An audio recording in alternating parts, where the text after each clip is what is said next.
নমস্কার বন্ধুরা, রোমান হেসেলে সবাইকে স্বাগত। আশা করছি সকলে ভালো আছেন, সুস্থ আছেন। আজ আমি আপনাদের সঙ্গে শেয়ার করছি বন পাউরুটি বা মিষ্টি পাউরুটির রেসিপি, যেটা আমরা দোকান থেকে কিনে এনে খাই। খুব সহজে কিন্তু আমরা বাড়িতে তৈরি করে নিতে পারি। Gas oven, OTG, pressure cooker ছাড়া আমাদের প্রত্যেকের ঘরে থাকা গ্যাস ওভেনেই এর স্বাদ আমি তো বলবো দোকান থেকেও বেশি ভালো হয়। তাহলে কিভাবে আমরা খুব সহজে বাড়িতে তৈরি করে নিতে পারি দেখে নেওয়া যাক আজকে আমার এই ভিডিওটিতে। বন পাউরুটি বা মিষ্টি পাউরুটি বানানোর জন্য আমি একটা বাটির মধ্যে নিয়ে নিচ্ছি মেজারিং কাপে 2 কাপ পরিমাণে ময়দা। ময়দার পরিবর্তে আপনারা আটা অবশ্যই ব্যবহার করতে পারেন। আর এই ময়দার মধ্যে দিয়ে দিচ্ছি 1/4 কাপ পরিমাণে চিনি, আর দিচ্ছি 1 টেবিল স্পুন ড্রাই ইস্ট, নুন দিচ্ছি 1/4 টিস্পুন, আর দেব গুঁড়ো দুধ 2 টেবিল স্পুন, আর দিচ্ছি টুটি ফ্রুটি 2 টেবিল স্পুন। আমি লাল আর অরেঞ্জ কালারের টুটি ফ্রুটি দিলাম, আপনাদের যদি অন্য কালারে ইচ্ছে হয় দিতে পারেন। শুকনো উপকরণগুলো আমার ভালো করে মিশিয়ে নেওয়া হয়ে যাবার পর এর মধ্যে দিয়ে দেবো মেজারিং কাপের 1 কাপ পরিমাণে হালকা গরম দুধ।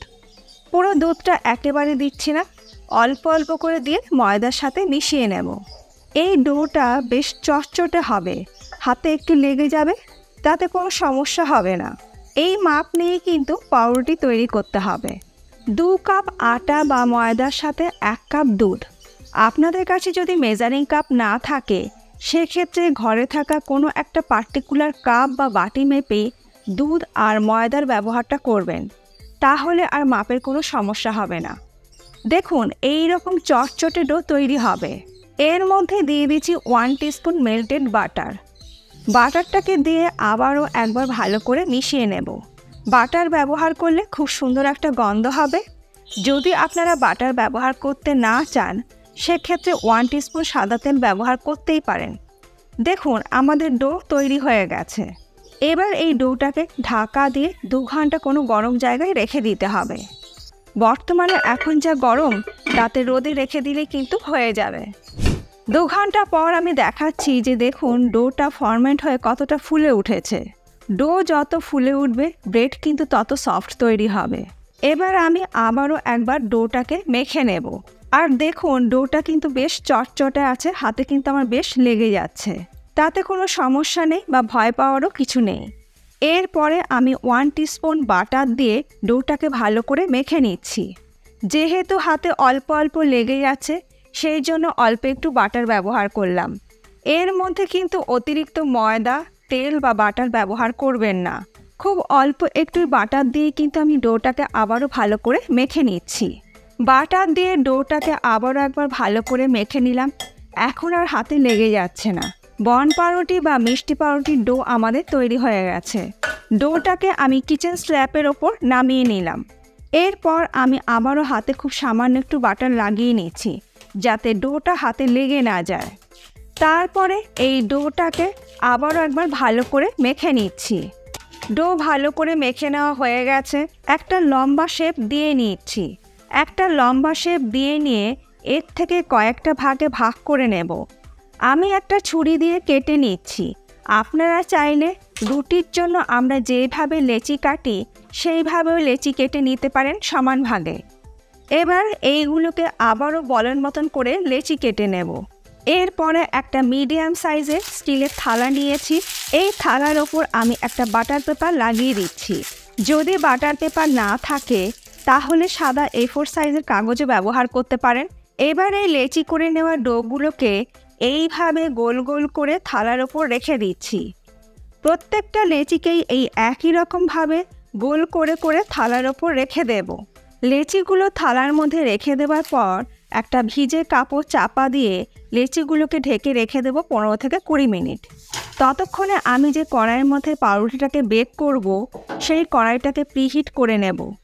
তার জন্য এই কড়াইয়ের মধ্যে দিয়ে দিলাম 1 কাপ পরিমাণে নুন। এই নুনটা আমি বেকিংয়ের কাজে ব্যবহার করি, তার জন্য কালারটা এই রকম হয়ে গেছে। আপনারা নুনের পরিবর্তে বালিও ব্যবহার করতে পারেন।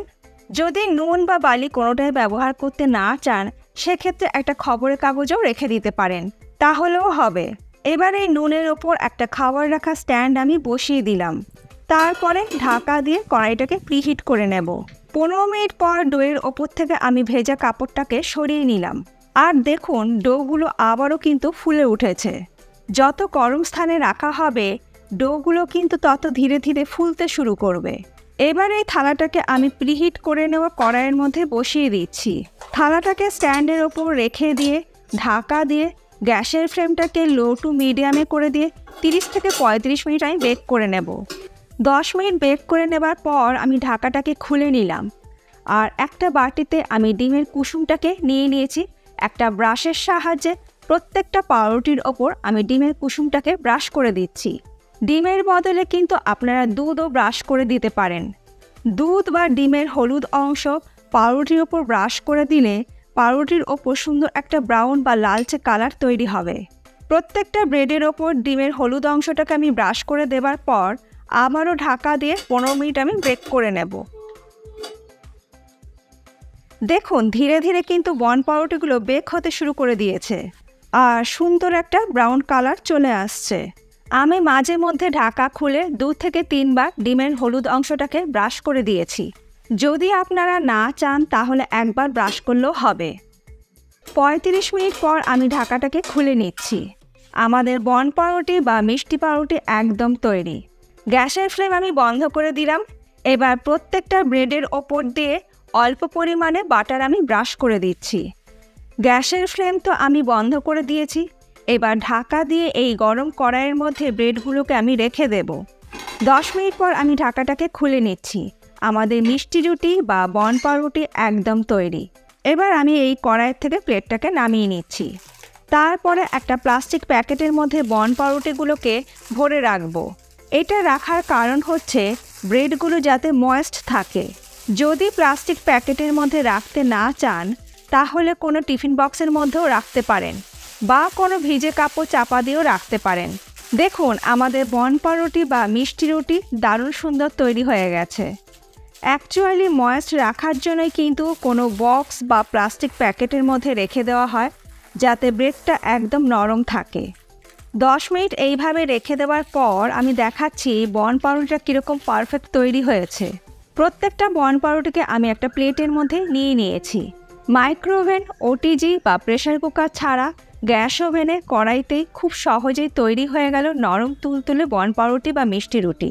আমি একটা পাউরুটি ছিঁড়ে দেখিয়ে দিচ্ছি যে এটা কতটা সফট তৈরি হয়েছে। দেখে নিশ্চয়ই বুঝতেই পারছেন যে এটা কতটা সফট তৈরি হয়েছে।